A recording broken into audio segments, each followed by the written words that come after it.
everyone. Welcome back once again to Bioholic with your Friday educator Olivia. And before starting, make sure you are using properly hand sanitizer and mask to beat the corona pandemic.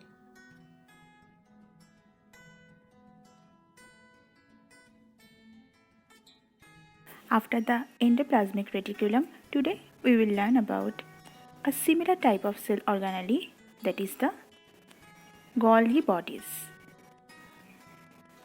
As I discussed before, Golgi body is another organelle with single membrane, and it is also found in both plant and animal cells, and its main function is to receive materials from endoplasmic reticulum and then package and deliver them to other parts of the cell. So what is a Golgi body? Golgi body is also called as the Golgi complex or Golgi apparatus. It is a parallelly arranged sac-like, flattened and complex cytoplasmic structure that is made up of smooth membrane sacules or cisternae. That is a network of tubules with vesicles and vacuoles. These tubules, vesicles, vacuoles takes part in membrane transformation, secretion and production of complex biochemicals. And why it is named so? Because though it was first seen by George in 1867, but it is named after Italian scientist Camillo Golgi, who in 1898 recognized the apparatus as reticular structure near the nucleus. Hence, the name of the organelle is determined by the name of the scientist Camillo Golgi. These Golgi apparatus generally are present in the cytoplasm near the nucleus, and it is present in all eukaryotic cells except the sieve tubes of the plants, sperms of bryophytes and pteridophytes, and also red blood corpuscles of mammals. Now the structure of Golgi body. Its shape varies from cell to cell. It is large in nerve cell and small in muscle cells. The nerve cell, liver cell and most of the plant cell contain multiple Golgi bodies. The Golgi body forms from plasma membrane, nuclear envelope and also from the endoplasmic reticulum. And generally, Golgi body consists of some membranous components such as the cisternae, tubules, vesicles and vacuoles. Now let's learn about the components in details. Here in the picture you can see the position of cisternae in the Golgi bodies. So the Golgi complex consists of a stack of generally 4 to 8 that ranges from 3 to 20, and these are membrane bound sacules or cisternae, and their number depends on the cell type. They are usually equally spaced in the stack. Then the tubules. Tubules are of 30 to 50 nanometer in diameter, and the tubules interconnect the different cisternae. Next, the vesicles. The vesicles are small droplet-like sacs and originate from the cisternae by building or pinching off process. They are small sacs of 20 to 80 nanometer in diameter.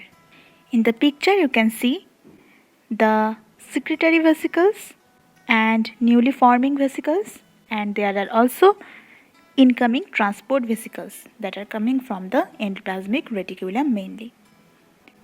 And at last, the vacuoles. Vacuoles are clear and large sac-like structures. They contain electron-dense materials and they are expanded parts of the cisternae which have become modified to form vacuoles. As we have learned last class, the endoplasmic reticulum, mainly the rough endoplasmic reticulum, is responsible for synthesis of proteins, and these synthesized proteins then transports to the Golgi body through transport vesicles.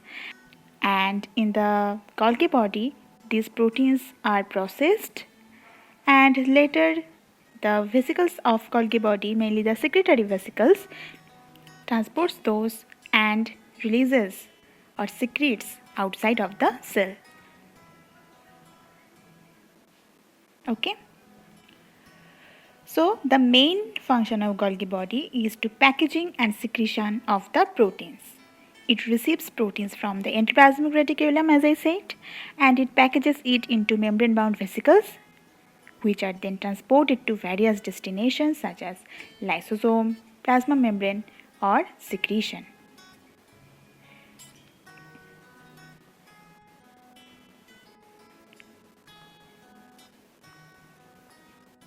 Some other important functions of Golgi bodies are they also take part in the transport of lipids and the formation of lysosomes.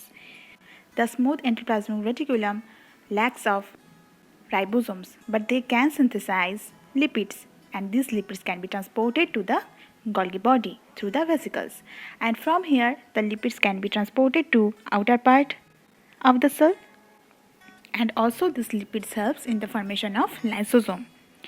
And also the post-translational modification and enzymatic processing occur near the membrane surface in Golgi bodies, for example phosphorylation, glycosylation, etc. And Golgi apparatus is the site for the synthesis of various glycolipids, sphingomyelin, etc.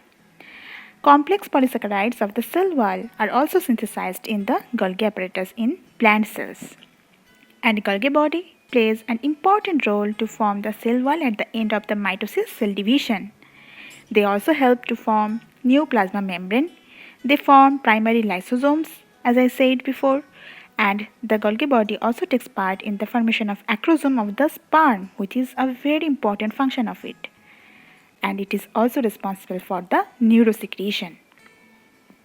So today we have learned about the situation of Golgi body, its appearance or structure, and its several important functions.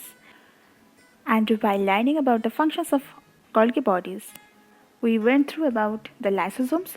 So in the next part, I will tell what is lysosome, and we'll also discuss its functions. And the self-assessment test of today's class is provided in the description box. Please check it. Do you have any queries? No need to worry.